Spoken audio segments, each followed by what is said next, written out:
Senhor esteja convosco. Ele está no meio de nós. Proclamação do Evangelho de Jesus Cristo segundo a comunidade de São Mateus. Glória a vós, Senhor. Naquele tempo, alguns mestres da lei e fariseus disseram a Jesus: Mestre, queremos ver um sinal realizado por ti.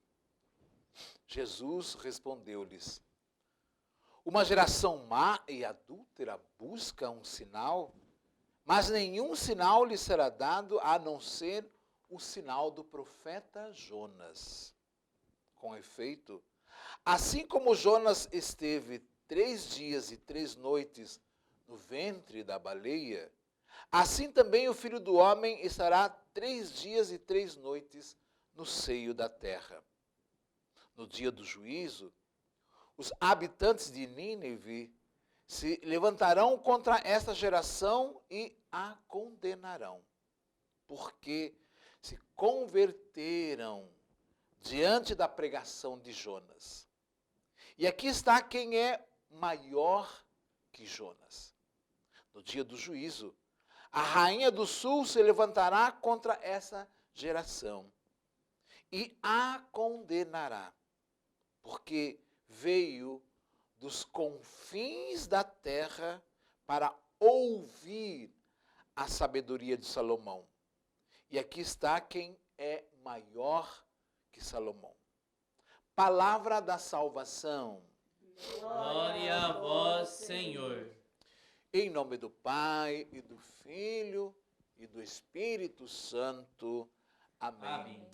Amados irmãos e irmãs, que a bondade, a ternura, a misericórdia de Deus encha o nosso coração, assim como esse sol radiante desta segunda-feira. Peçamos que a bondade de Deus nos ajude a descobrir a sua vontade e podermos, com muita humildade, trilhar por estes caminhos, construindo neste caminhar o reinado de Deus. E para que nós possamos ter este senhorio desta vontade, né, do querer fazer, de fazer o querer de Deus, a gente só o conseguirá com a ação do Espírito, com a graça de Deus, né, que nos anima, que nos dá força para fazermos essa caminhada. Se nós formos humildes, se a nossa caminhada for pautada por essa humildade, nós vamos construindo aos poucos, e aquilo que nós não conseguirmos construir, nós vamos deixar as sementes, e outros vão colher, né, dessa semente aí que caiu sobre o chão. Se nós tivermos essa humildade, o reino de Deus, a construção do reinado de Deus, será um ato contínuo. Um ato contínuo. Nós não precisamos ver. Nós não precisamos que Deus prove para nós que Ele está agindo. Porque Deus age independente das nossas fragilidades, das nossas necessidades, das nossas inseguranças. Nós não precisamos, assim como nossos irmãos lá no tempo de Jesus, não é? Apertar Deus na parede, ou como odiernamente, como hoje é feito em muitas rezas por aí, né? Eu determino que você faça isso, eu determino que você faça aquilo. Eu te dei um boi, eu te dei um carro, eu te dei uma casa, agora eu determino que você faça isso. Não precisamos. Nós podemos ter essa abertura, não é? E de saborear o agir de Deus aos poucos. Esta comunidade, esse grupo, não é? Dos fariseus, dos mestres da lei, é que tinham esse hábito de determinar, não é? De colocar Deus contra a parede E quiseram fazer isso com Jesus. Mestre, mostra-nos um sinal, dê-nos um sinal. E Jesus, com muita tranquilidade, diz assim, olha, o sinal que vocês vão ter não será nada mais do que aquele ou o sinal de Jonas. E, para nossa alegria, o próprio Jesus faz a homilia aqui, né? O próprio Jesus nos ajuda a caminhar por dentro desse evangelho. Assim como Jonas esteve 3 dias lá no seio da baleia e depois ressurgiu, também o Filho de Deus, né? Que é esse tríduo pascal, vai então ser morto, sepultado, depois vai ressuscitar. Mas eu diria que a gente poderia talvez dar um passinho a mais, não é? Não a mais do que Jesus, mas na nossa compreensão, fazendo uma leitura desse texto a partir dos ensinamentos do Papa Francisco. O Papa Francisco, no final de 2015, para o ano de 2016, criou, né, o Ano da Misericórdia. E para criar esse Ano da Misericórdia, ele escreveu um documento chamado Misericordes Vultus, dizendo que ao olhar para Jesus, vendo Jesus, nós encontramos o rosto misericordioso do Pai. Quem é Jesus? Jesus é a misericórdia do Pai. Então, essa fala de Jesus para os fariseus, para os mestres da lei, era de mostrar a profundidade do amor misericordioso de Deus que o ressuscitaria. E assim como Jonas fez com aquela comunidade, com aquela cidade lá de Nínive. Nínive, quase 700 anos antes de Jesus nascer, era uma cidade enorme para aquela época. Dizem os estudiosos, mais de 100 mil pessoas. Uma cidade enorme, que levaria muitos dias para atravessar. Não só atravessar no sentido geográfico, não é? Da quantidade de gente, da enormidade geográfica da cidade, mas de atravessar a mentalidade, de cortar a mentalidade daquele povo tão forte, um exército tão forte, um povo tão maldoso, um povo pecaminoso. Jonas não acreditava que eles seriam capazes de se converter. Mais que isso, a surpresa do livro de Jonas é como que Deus acolhe esta comunidade. Como que Deus perdoa esta comunidade. O agir misericordioso de Deus para com esta comunidade. Não é? E tanto é verdade que o próprio Jesus os dá como exemplo. Para muitos que não acreditam na bondade de Deus, ou melhor, para muitos que professam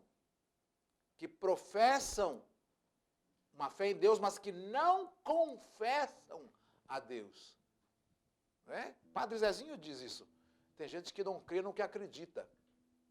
Tem um formulário, né, mas não acredita naquele formulário, não vivencia aquele formulário a fundo. Então Jesus diz assim, olha, aqueles lá de Nínive se levantarão e vão julgá-los. Ou aquela, né, a rainha lá do sul, que foi visitar Salomão, trouxe aquele presente enorme, aquelas carroças de ouro para Salomão, aquela coisa toda, se encantando com Salomão, mas com uma profunda humildade. Essas pessoas que já nos precederam diante de Deus, irão nos julgar. Porque muitas vezes nós somos como Jonas, não acreditamos, fazemos o querer de Deus, né, procuramos fazer a vontade de Deus, mas não acreditamos em Deus de verdade, na bondade de Deus, na misericórdia de Deus. E sabe uma coisa interessante? Quando nós falamos de misericórdia de Deus, uma outra verdade de Jesus é aquela que diz assim, os últimos serão os primeiros. Por quê?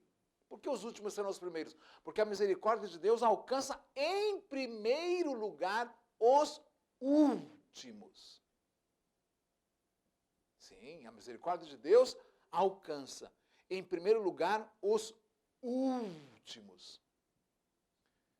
Se você me permite, eu gostaria de fazer um corte epistemológico na minha fala e trazer uma questão social ou política muito concreta aqui da nossa cidade. Amanhã às 18 horas, vai acontecer uma audiência pública sobre o novo aterro sanitário chamado Ereguaçu.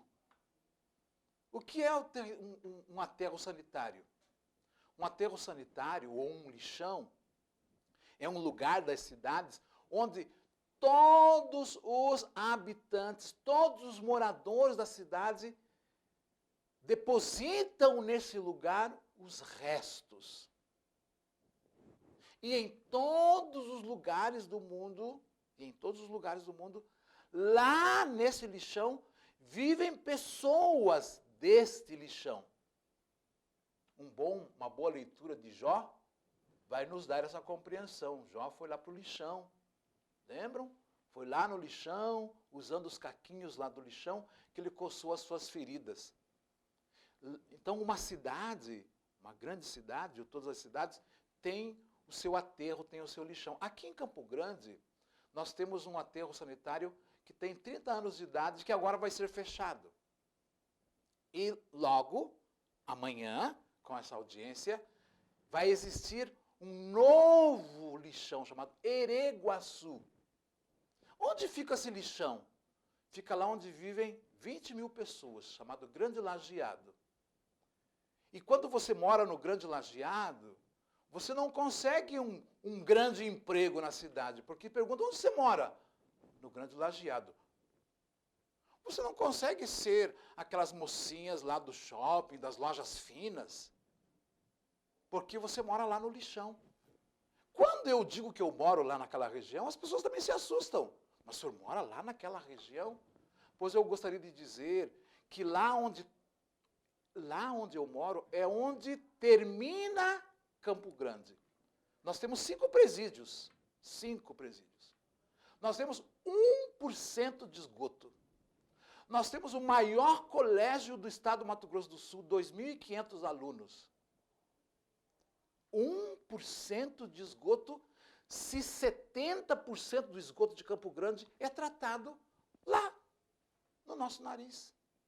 70%, 60%, 70% do esgoto de Campo Grande é tratado no Grande Lajeado. 100% do lixo de Campo Grande é tratado no Grande Lajeado. Os bandidos, os ladrões de Campo Grande, do Mato Grosso do Sul, são presos lá no Lajeado. A maior fábrica de carne do Mato Grosso do Sul está lá no Lajeado. E nós temos 1% de esgoto. Então eu não queria fazer uma denúncia, eu queria fazer um apelo. Assim como a misericórdia de Deus. A misericórdia de Deus que toca os últimos da fila. Amanhã, nessa audiência pública, eles vão selar a nossa vida por mais 30 anos. Será que vai ter mais 30 anos com 1% de esgoto? Será que nós vamos ter mais 30 anos com o maior colégio do estado do Mato Grosso do Sul? Eu conversei com uma garotinha que estuda lá nesse colégio, ela me disse assim, padre, quando sai o recreio a gente não pode correr, tem que ficar todo mundo em pé. Porque não tem 100 metros quadrados de espaço para essas 2.000 e tantas crianças. Elas saem das salas e ficam em pé, não tem como correr. O maior colégio do Mato Grosso do Sul. Então eu queria sensibilizar, que eu sei que a TV Imaculada alcança as pessoas, promotores, vereadores, não é? Pessoas de bem da nossa cidade. Olhe para nós, para que nós possamos fazer assim, como disse Jesus, que a misericórdia de Deus alcança os últimos.